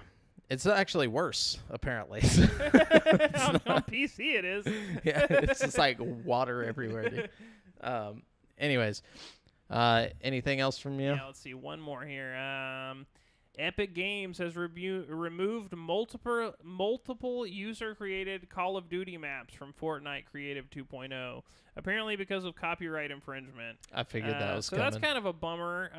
A popular map creator known as Miss Jawa became famous for recreating Call of Duty maps such as Rust and other stages from Zombies modes within Fortnite, but all of them have been removed from the game. I will no longer be recreating any copyrighted maps, the creator announced on Twitter. Ms. Jawa did confirm they will continue to create maps for shooter and zombie fans. Players believe Epic Games issued a DCMA takedown on these Call of Duty maps. So that's a bummer, because there was a lot of really cool stuff getting made and a lot of potential for other really cool stuff to get made. But, it is what it is. Laws will be laws. Laws will be laws. It's just like Dreams when they were making all those cool Mario projects and Sonic projects and they had to get shut down. You know what I mean? Yeah. It's like, why do people even try? Honestly, it's like, just do it with different skins. Make it like a spiritual, like, why do people do that? But I mean, I get it. It's cool, but it's like, it's going to get stopped. Yeah, for real. Well, I guess he was making levels, so you can't really do a level with different skins. I guess you could, but it wouldn't really have the same spirit to it, You just change the paint, make it look a little different. It's just yellow version of everything. Yeah. Okay, so we're going to go into this week's hot releases now that we're done with the news. We got Ghostwire Tokyo coming to Game Pass on the 12th. So that's coming soon. Pokemon Stadium is coming to Nintendo Switch Online next week. That's cool. I think it's next week. Yeah. Let me see what day it says, just so I can be official. Well, no, never mind. It doesn't say. It's next week. And then we got Mega Man Battle Network Legacy Collection Volume 1 coming to, I think, like PS4, Switch, and PC on April 14th. It's basically all the Battle Network games, like from the Game Boy Advance. I don't remember that. It was kind of cool. It was like basically like Mega Man, except for you would jump into your computer and you'd be fighting like fucking like bytes and bits and shit. Like it was some weird shit. Okay, I don't really remember that. That's interesting. It was a very it says face off against deadly enemy programs in electrifying grid-based battles and search for powerful battle chips to build the ultimate deck of special moves. Mega Man Battle Network Legacy Collection Volume 1 includes 4 classic action-packed games, MMBN 1, MMBN 2, and both versions of MMBN 3. So it was like it had like its own like battle style and all this shit. It was kind of cool. But anyways, so I got the trivia this week. I didn't know if you did. Oh yeah, I had some, but it's not very good. So let's do yours. Okay. Oh wait,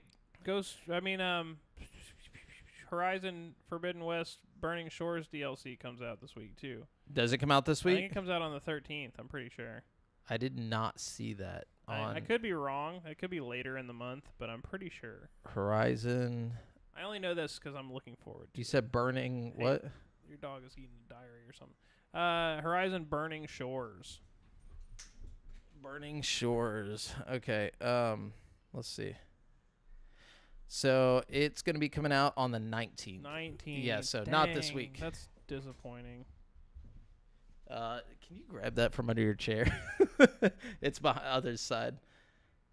Thank you. Yeah, GameSpeak dog is just on a roll tonight.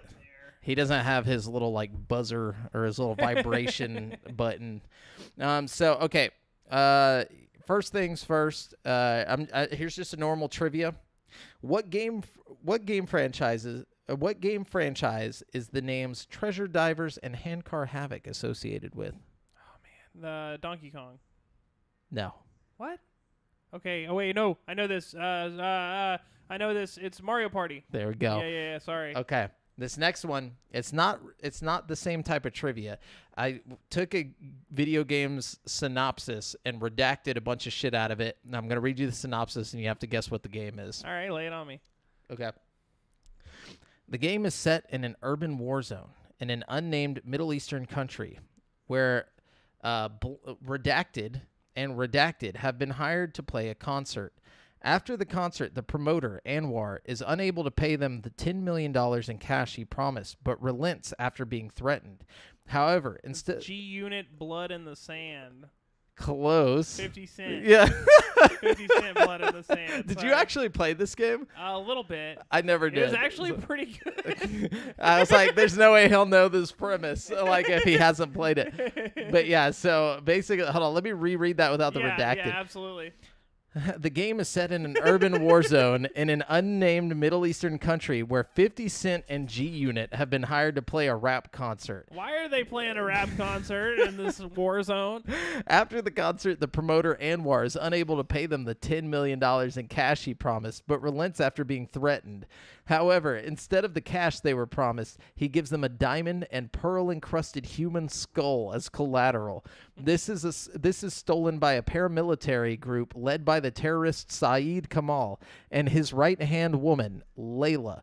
50 Cent, with the help of a selected G-Unit partner, decides to get it back at any cost, and soon they find out that there is a much bigger enemy than Kamal. You know what's crazy is it was so good that it wasn't even the only 50 Cent video game. Like this was the sequel. Yeah, they made it. This was the sequel to like another one that was also really good. Yeah, it was Bulletproof. Bulletproof, yeah. Which was dope as fuck.